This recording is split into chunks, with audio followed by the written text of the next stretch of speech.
Your time's gonna come. My time's gonna come. Your time's gonna come. Our time's gonna come. The last shall be first.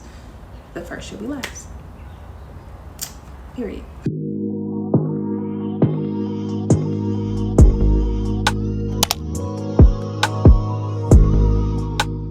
Hello you guys, welcome back to the channel. It is your girl Brianna.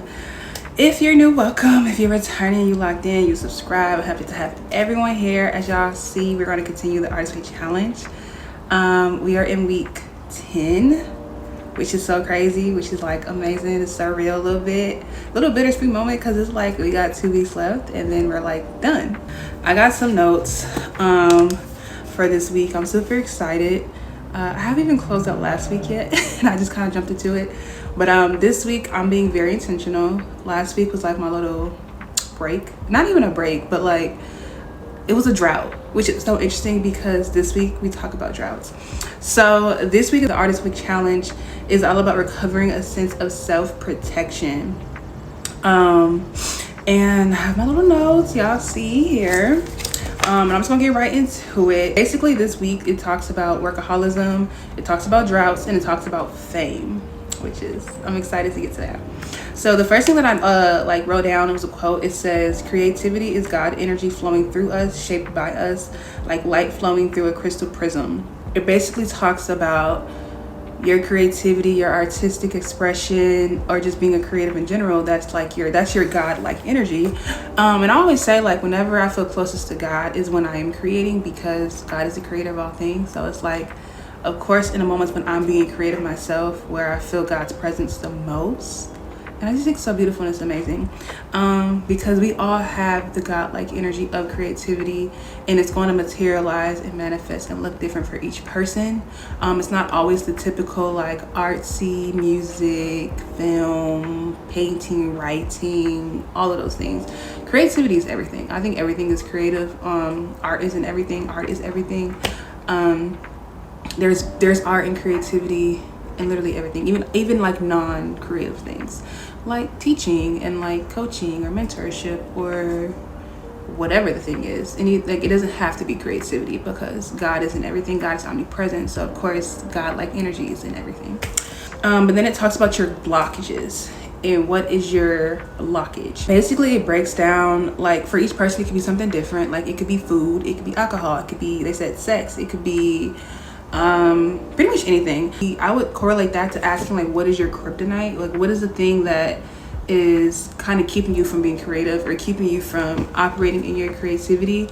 And it's like taking up your energy, or it's taking your time, or your attention is going elsewhere. Is it binge eating? Is it binge watching a TV show? Is it working out? Is it again, substances, alcohol, weed?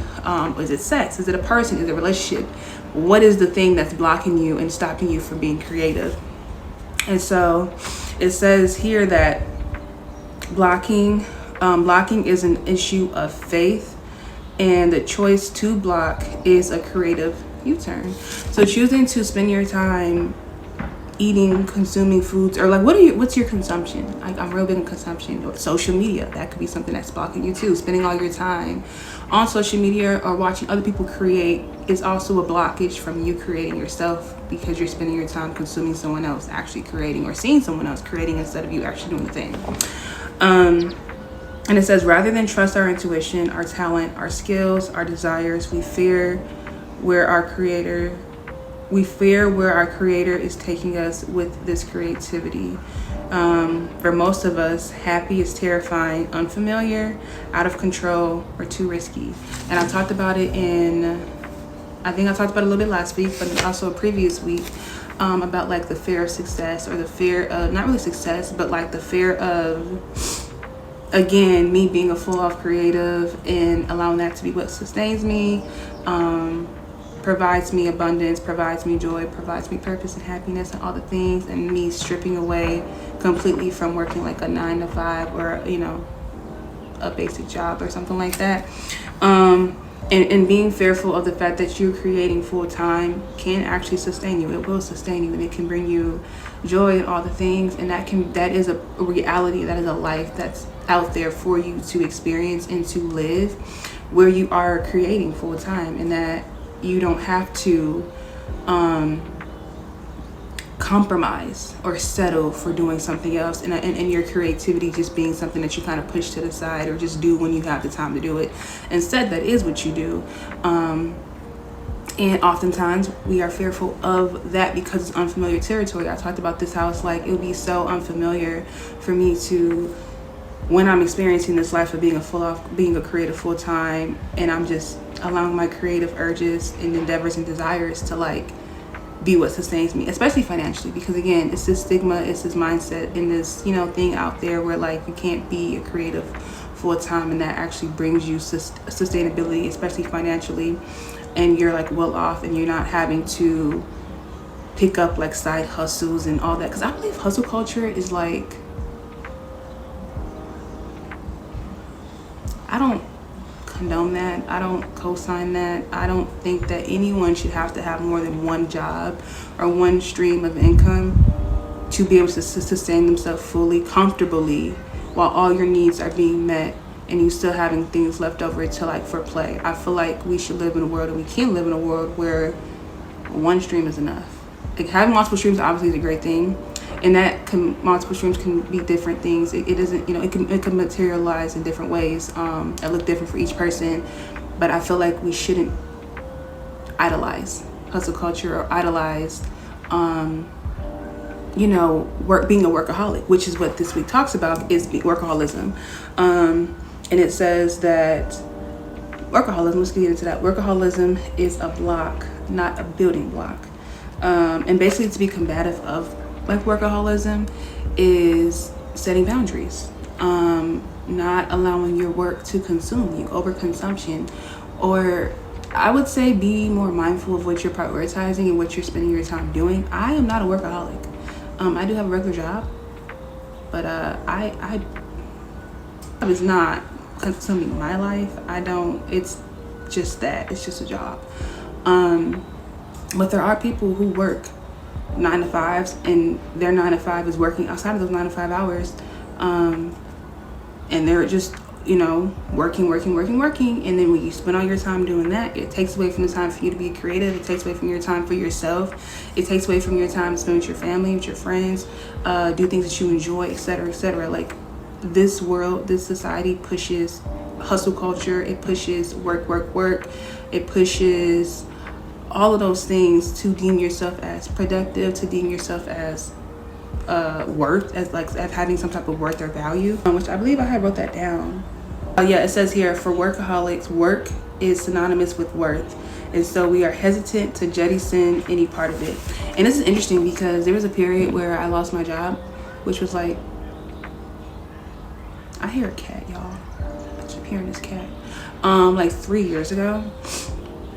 And I was just like, mind you, life, like I had just graduated. It's my first little big girl. I've been having some jobs since I was a kid, but it was my first like big girl dot job. And then I lost that job. And then right after I lost that job, I was just like, damn, gee, I have no worth. I have no value. Like, life is pointless. I'm pointless. I have no use. Like, what is this? And I sat in that for some time. And mind you, I'm not a work person. I'm not a job person. Like when I say work or job, I'm not gonna say I'm lazy. I'm like none of those things. I'm complete opposite, if anything.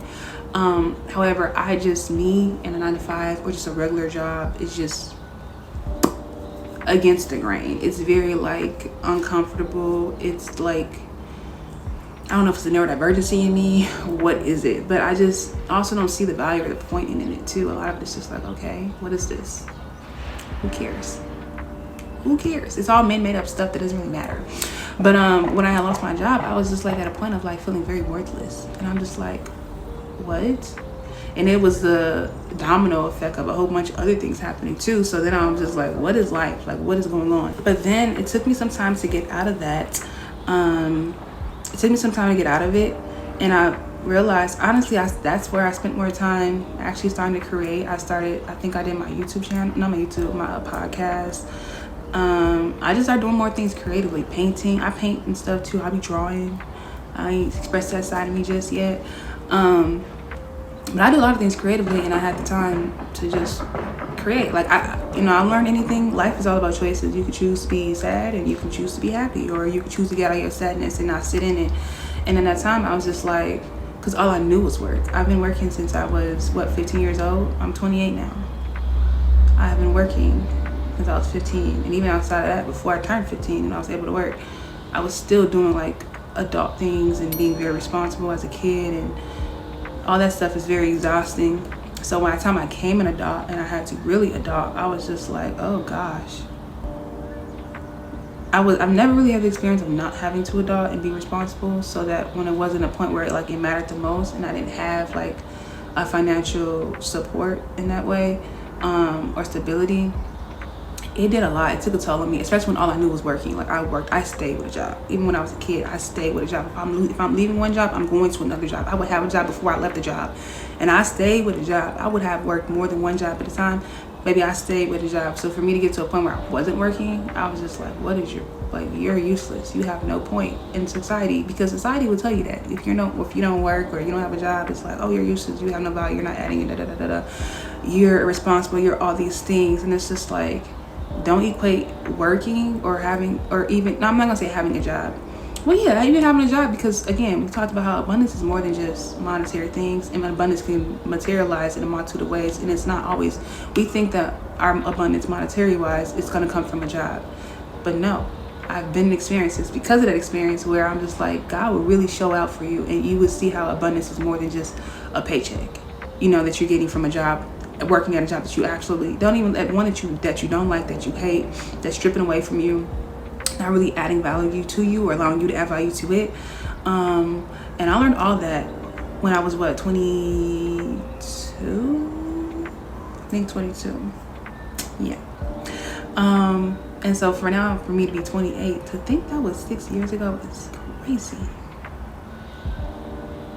No, that's not true. Was I 24? I was 24. It was 4 years ago. Girl, you're tripping. 4 years ago. But anywho, still, time goes by fast. But I learned, a job, my worth and my value as a person, as a being, as a creative, is far beyond any job that I've ever even had. Because quite literally, I believe all skill sets can be transferable, and what you learn in one setting, you can always apply to a different setting. And I said that, and I think it was last week, where I talked about how a lot of my resume, all of my resume, job related, are things that are non-creative wise. However, I've learned things from those jobs and in those environments and experiences through the people that I've met or the roles that I've had, that I can still apply to me, working and being a creative, and vice versa. And that's where I feel so like me in corporate America and regular jobs don't mix, because as a creative, or just me being me, I believe in working smart, not hard. And when you live in a world, in a society that pushes working hard, which is really working slow, working dumb, and overworking yourself, in comparison to working smart, which is more collaborative, which is more at ease, which is better for the person and for the, the business or whatever, I feel it's more sustainable. It makes more sense. But that is the thing you're looked at as, you're not doing enough. Because you're not doing too much, you're not doing enough at all. It's just like, no. And that's why I never fit in with any job, because any job I've ever went to, my brain can I see things like a puzzle, as y'all all know, and I'll be like, okay, well, when I see a process of something and how it's being done in a workplace, I'm just like, my brain figures out not even a shortcut, but a better way to do that process that's more efficient for the person that's doing it in the business that's benefiting from it. And when I would bring those ideas and things to my managers or supervisors or whatever, it's like, yeah, that makes a lot of sense. We should do that. But the bigger corporation that wants you to work hard is like, no, why would I take a workload off of you and me still profit off of that? That doesn't show hard work. So yeah, I've been in jobs where it's like, I've been told oh, you should be doing this, or really I could be the manager, or I could be the supervisor, I could be the higher up person, but you want me to be here for 25 plus years just to get to that point, when you see me now in this point of life of me just starting, already being more equipped to be in that role, but you want me to work hard towards it. It's dumb. It's stupid. And you're conditioned and programmed to think that. And that's why me and regular jobs just don't mix, because it's just, I will never understand work culture. I will never understand corporate America. I will never understand hustle, hustle, hustle. I'm not like, no. I believe in a life of ease. And that starts with having God present in your life, because you will see, I promise you, how much abundance and what that really does look like. And it's not money. I promise you, a job is the last thing that you should be thinking of when it comes to you to solving really much any problem, especially when it comes to money or like finding out or getting money. God will really like show out for you. Trust me. I'm saying this because it's the truth. I don't even know how I got to this point, but yeah, it talks about workaholic, and you know what that does. And so I'm not a workaholic. It was actually a questionnaire to ask you, and I was just like, no. One thing about me, baby, I will spend. I hear this cat. I heard the cat yesterday too. But yeah, and then it talks about a drought, which is like a creative dry season. It says drought to give compassion. I like this because I feel like that was me last week in week 9. I feel like that was my drought. One, I had a lot. I've been going through a lot. Not going through. I just been, you know, stuff been going on, things are aligning and things like that. So I've been pretty like occupied with other things. I will say I wasn't a workaholic last week, and my work, I guess say I was, but it wasn't work like a job. It was other things outside of that was like, I'm not gonna say my block. Well, we can say blockage because we're talking about blockages that I was spending my time doing instead of creating. I have yet to create anything. But I'm about to get back into it today. I'm actually going on my artist date today. I'm very intentional. Today I'm saying boundaries, and I'm like, okay, I need some me time. I'm doing this. Don't bother me. Leave me alone. And that's what we're doing today, because I'm getting back on my Zoom with the artist. I have technically 3 weeks left, including this week. Maybe we're gonna be on our Zoom. But that was my drought last week, so I thought that was super cool. That was something that was talked about this week. And then it talks about competition, y'all. Competition. What is it? I think it's competition is a thief of joy. Is that, or comparison is a thief of joy. It says, like, you know, it talks about how it says competition is a spiritual drug, and desire to be better than can choke off the simple desire to be. Comparing yourself to the next person will like be the death of you, creatively, especially in this climate of social media, and how you can see someone be doing the same thing that you're doing or in the same field that you're in, and they go from a nobody. No, I'm not gonna say people are nobody. When I say nobody, I mean like not being known. They're not a well-known person to like everybody knowing who they are. And you see yourself doing the same thing, and you probably like, well, my quality is better than their quality. How can they get? That's their journey. This is your journey. That's their lane. You stay in your lane. Only be focused on you. The only person I am in competition with is my own self. It's always going to be me versus me. Gabrielle today versus Gabrielle yesterday versus Gabrielle tomorrow. Even though time is like non-linear and everything is always happening at the same time, everything everywhere all at once, like the version that I am now plus the version of me that is a full-time creative who is being sustained and fulfilled through her creativity, and that is what provides her abundance and beautifulness and bliss and purpose and all the things. She's existing right now, just like this person might be in the present sense is existing right now, just how the person that I was yesterday is also existing right now, because time is not linear. But let me not get too into that, because y'all gonna be like, girl, although there's a really good movie that I love so much, and I feel the need to talk about it real fast. Ooh, maybe I'm gonna watch it today and talk about it on TikTok. Y'all should follow me on TikTok so that way y'all can know what movie I'm talking about. But anyways, let me get back on sidetrack. Let me say focus. Comparison is a thief of joy. Do not compare yourself. It's like obviously easier said than done, especially in today's climate. Trust me, with social media, and you can see people, and I ain't the one to say someone is talented or not talented, or you know, have the skill set or don't have the skill set. But there are some people that, you know, are mainstream that I ain't gonna say have certain opportunities or whatever like that, but like just I'm a little like, oh, okay, you're famous, okay, you know, like, and this is based off of like, you know, what they're famous for. I'm thinking of musicians, like different like artists musically, that I'm just like, okay. And then you look at someone else who has more skill set, who's probably more disciplined, who's more sharp with their, you know, their craft, who don't have a larger following, and that's just the reality of life. That's just the reality of what it is. And honestly, let's just transition over to fame, because y'all, it's so divine how life be working.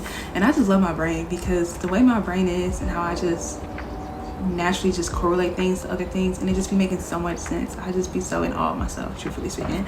I'm gonna give myself my flowers real fast. So we're gonna transition from competition to like comparison to fame.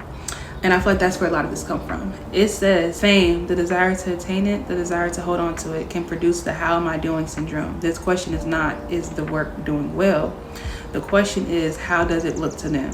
The point of the work is the work. Fame interferes with the perception. Instead of acting being about acting, it becomes about being a famous actor.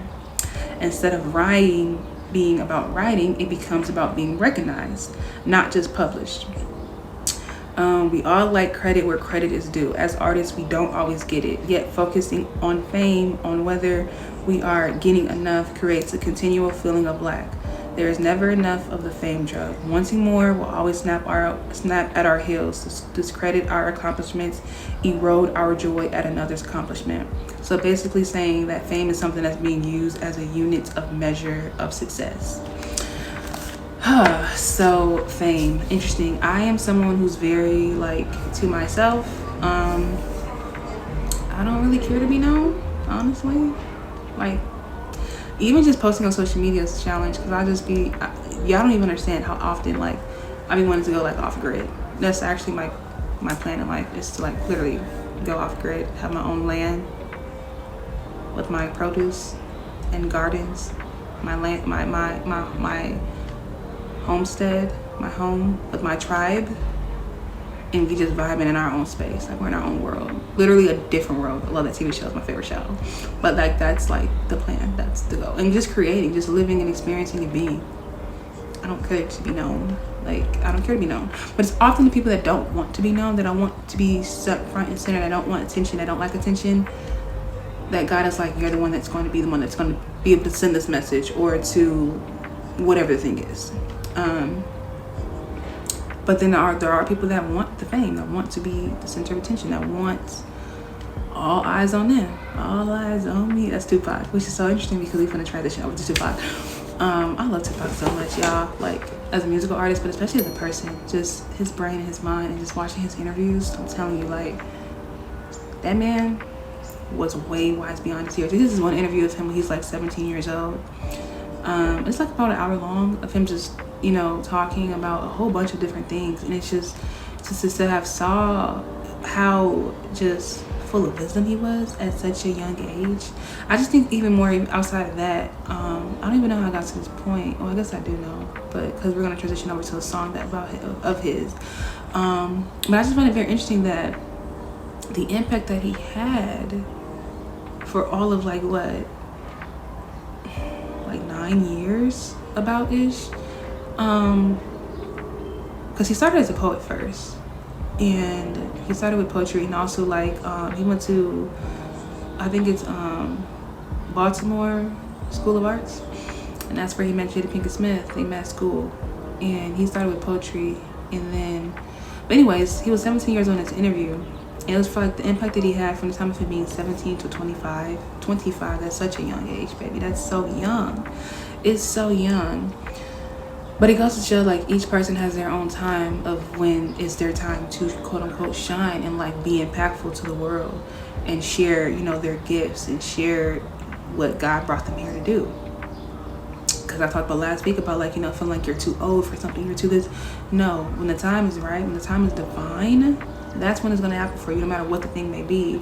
And I think that's super cool, like to think of like from 17 to 25, how much of an impact to have and to be so wise in that time of your life is just super like amazing. But anyway, talking about fame, literally when I just finished reading all of this and I was skimming through the task, I instantly thought of this song it's called Fame by Tupac. And how it goes is, this is like the little chorus. It says, one thing we all adore, something worth dying for, nothing but pain, stuck in this game, searching for fortune and fame. One thing we all adore, something worth dying for, Nothing but pain, stuck in this game, searching for fortune and fame. Da, da, da, da, da. That's how it goes. And I instantly thought of this. And then he further says in the song, he says, with success comes greed. Play the game, never let the game play you. And I thought of the song because of fame. It's like, people do use fame. People use likes and views and subscribers and followers and all of these things with social media as their unit of measure of success, especially as a creative. And it's almost like that's what people's goal is now. Is to like, it's not even about being great at the thing that you're doing at your art, mastering the art, but more so just, instead of being the master of the art, you want to be portrayed as the master of the art. You want to be the person that everyone thinks is mastering the art. Because honestly, let's be transparent. Nowadays, everything is all about numbers. It's all ones is binary. This matrix that we're in is all ones and zeros.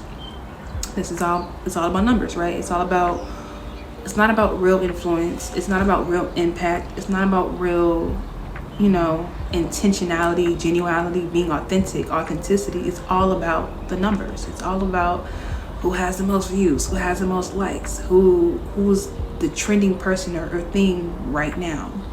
And stuff like that, it goes away fast. And when you're a creative, it's great to be known for your music. It's as Tupac is known for his music. He is known for his music, but he's also known for his wise words. He's also known for his poetry. His poetry book is my favorite poetry book there is. And I feel like that is more impactful. Like if you were to compare the numbers, I guess that's why I talk about Tupac, and maybe he's my unit of measure for like this example of this week is, I don't know his numbers as far as albums sold and on streams and all the things, because like the way media has transitioned through time is crazy. I think of Whitney Houston, who like her numbers, I don't know them off the top of my head, y'all, but baby, look into Nippy. She's up there, greatest, like she's goated for real. She's a great vocalist, all the things. But sometimes that doesn't really matter.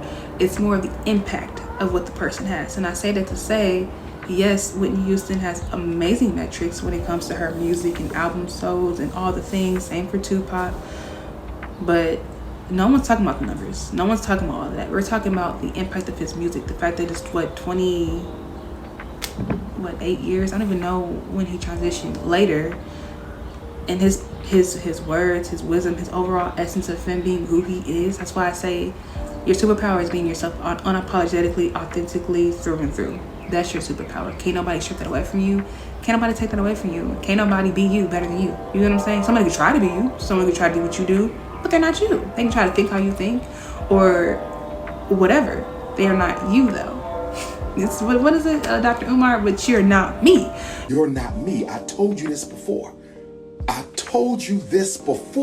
You are not me, so you can't do what I do. You're not me. You can't do what I do. 101, baby. 101. So yeah, there's a million people doing the same thing that I probably do. There's a lot of people that crochet. There's a lot of people that can paint, that can write, that can visual direct, that can do all the things, write poetry, whatever the thing, film, produce. Okay? You don't have my vision. You don't have my eye. You know what I'm saying? You're not me. I'm not you. You don't have my life experiences. Like last week with Ava DuVernay. You don't have that. You didn't experience what I experienced. Two people can go through the exact same thing and process it completely different and tackle it completely different, because again, I think how I think, I am how I am, you are who you are. You do what you do, I do what I do. Say that to say that, I'm not even gonna say it's cool to be known. I guess it is, if that's what you're thinking, if that's what you want is to be known. But what do you want to be known for? Do you want to be known for the art? Do you want to be known for being yourself unapologetically and not caring what nobody think? That's why people that I like, as far as like celebrities, I'm not like a worshiper of celebrities, anything like that by any means, farthest thing from it. But there are people that I come across. I don't think there's anything wrong with being in awe of people or in admiration of people, because a lot of the people that you are typically, or I would hope so, that the people that you're in admiration of are like a reflection of you. They're a mirror of you. They have the qualities that you see in them that you love so much. It's the qualities that you have within yourself. Tupac is very wise beyond his years. I'm a very wise person. I know a lot of things, and I know I say a lot of things of wisdom, and my views and things on life are very similar to a lot of things that he would say, which is why when I see his interviews and stuff or listen to his music, I'm just like, wow, like this is so cool. It's kind of like hearing myself, talk and say words. Same with I love Nina Simone. I love Nina Simone so much. She was very outspoken. She was herself unapologetically. Eartha Kitt, I love Eartha Kitt. Same thing. All of these qualities. Whitney Houston, baby. Whitney Houston, she's a fire sign. Leo. She's a Leo, to be exact. Just herself, unapologetically. And all of those people get known for other things that are an extension of them being themselves, you know, for being loud or being problematic or whatever the thing may be. But it's like, I'm being myself unapologetically, and that real is rare. To be real is rare. To be yourself is rare. That's why you see people that can go viral and get fame, quote unquote, because because they're being the next person. Of course that's going to get traction. You're not being yourself. When you're being yourself and you're being authentic and you're doing things, I don't want to say the right way, but divinely, and you're allowing God to lead you, oh, your time's going to come. The first shall be last, and the last shall be first. That's a very true statement. A very true statement. The last shall be first. So no, you probably don't have all the fame. You know, you don't have all the views and all the likes and things right now. And it's not to say that even if once you get that makes your worth higher or you're deemed more valuable. Not at all what I'm saying. You're valuable right now where you're at. Just like I said last week, I'm successful right now where I'm at in life. You know what I'm saying? Like, you just have to shift your perspective on that. And again, like, your journey is your journey. Like, when it's your time to shine, you're going to shine. And how that looks, how that materializes, you have to get rid of whatever you think it's going to look like too. I found like anything in life is how I thought things were going to materialize and what I thought, you know, how things would transpire for myself, and then when it would actually come to fruition, one, it's always better because it was God's plan and not mine, and it was more divine, and it's what I needed in that moment, right? It's what I was ready for in that moment. So some people want all the fame until you get it. It's like, heavy is the head that wears the crown. Are you ready for the responsibility that comes with that? Are you prepared for it? It's cute to have, but can you really handle it? Don't ask for something that you can't handle just yet. And I feel like that's a lot of people's journey too, is some people can handle the fame right now and that's why they have it, and other people cannot. So you just have to know your role and know your position, and play that. Not even play that, just be that. Be you, be yourself. Comparing yourself to the next person, I know numbers and stuff be mattering, and obviously it play a role to a degree, but don't allow that to be the unit of measure of your value as a creative, especially when you know that you're very intentional with what you're doing. You know, your things are going to reach who's going to reach divinely. I say that all the time in every video. Anything that I post, I don't care what it is, whether it's a tweet, a TikTok, a Instagram post, on YouTube, whatever it is. I just know that whatever it is that I post or whatever it is that I'm doing or whoever I come across, it was divine for me to come across that. It was divine for the person to see it. As the same from when I see other people's things that they post on YouTube or any social media platform, and I resonate with it or I relate to it in some degree, it was divine for me to see it in that moment. But also use your discernment though. Not everything that you see is for you. True. You can come across something and kind of relate to a little bit, but it might not be for you, for real. You got to take what resonates and leave what don't. Take what resonate and leave it out. But yeah, y'all, that's this week. I don't know, I feel like I was kind of all over the place today. But y'all listen to that song. Y'all listen to that song of Tupac. I'm gonna post it on the screen. It's a really, really great song. I really, really love that song. Because a lot of people are searching for fame. And we use fame as a measurement of like, that's your success. I have 1 million views on my, you know, music video, or I have 100 million streams. And I get that's, you know, the climate of today. But because you don't have that right now, don't mean that you're not successful. It don't mean that you're not doing the damn thing. Trust me, I listen to a lot of like great artists and things that are amazing, and they don't have the recognition as someone else who I personally would deem as like not as talented or skilled. It's not to take away from that person, because maybe I'm not for them. That's nothing too. You're not for everybody. I know I'm not. I am not for everybody. I know I'm not. And a lot of people ain't for me either. And that's the way it's supposed to be. But yeah, you know, your time's gonna come. My time's gonna come. Your time's gonna come. Our time's gonna come. The last shall be first. The first shall be last. Period. But yeah, y'all, that's what I got for today. I'm actually gonna go my little artist day. I'm so excited, y'all. I'm gonna go see Sinners again for the third time. And guess what? In 2 days, I'm gonna go see it again for the 4th time. But yeah, I think I love movies so much because of the originality of it. And that's what I say, like, you're not, you know, you're you. Be yourself unapologetically, because I'm a visionary. If y'all gonna see what I see when I bring things to fruition. But man, I think that's why I let them do so much, is because creatively it just did something for me. To see someone create something from scratch in their head and bring it to life in such an intentional way, with so much depth and layers and meaning and just symbolism and quality. What? Do y'all hear that cat? I hear a cat, y'all. I keep hearing this cat. Y'all, somebody get that cat. But yeah, I think that's why I love this movie so much. It just did something for me creatively. It did. Especially me as a lover of film. And like, yeah. But yeah, that's it, y'all. I'm done talking. If anything arises, as y'all know, we gonna come up together. We gonna be talking again. And I'm done, y'all. Hello, you guys. Welcome. So I'm just gonna close out this week. This week was all about recovering a sense of self-protection. What happened this week? Let me just try to review a little bit. I did do some of my tasks. I think I only missed like 2 or 1. God, I'm gonna hair booster. I only missed like 1 or 2 of my tasks. But I'm still like adjusting to just like life. And still adjusting from week, like I think 8 is what it is. No, 9, week 9. But yeah, this week was pretty decent. It was pretty cool. I didn't do much of my morning pages. I only did my morning pages like barely for like 2 days. I just noticed that when it comes to me and journaling, that's just something that, I don't know. I'm just not really a huge journaler. I know this, I've mentioned in one of these videos at some point that I want to get in the habit of doing that. But I'm very like go with the flow. So if I don't feel the need to journal or write about anything, I'm just not going to do it. I'm not going to force myself to do it. Although I know the morning pages is to not really force yourself, but get yourself in the habit of just like journaling on paper and just like writing your thoughts and things like that. So you can collect your thoughts and monitor like what is coming up and things like that. Because I'm so much in my head, I do notice things as far as like what do I think about a lot or what comes up in my head a lot. I just kind of, I'm like a mental note person. I'm very much mentally noted, and then that's like what it is.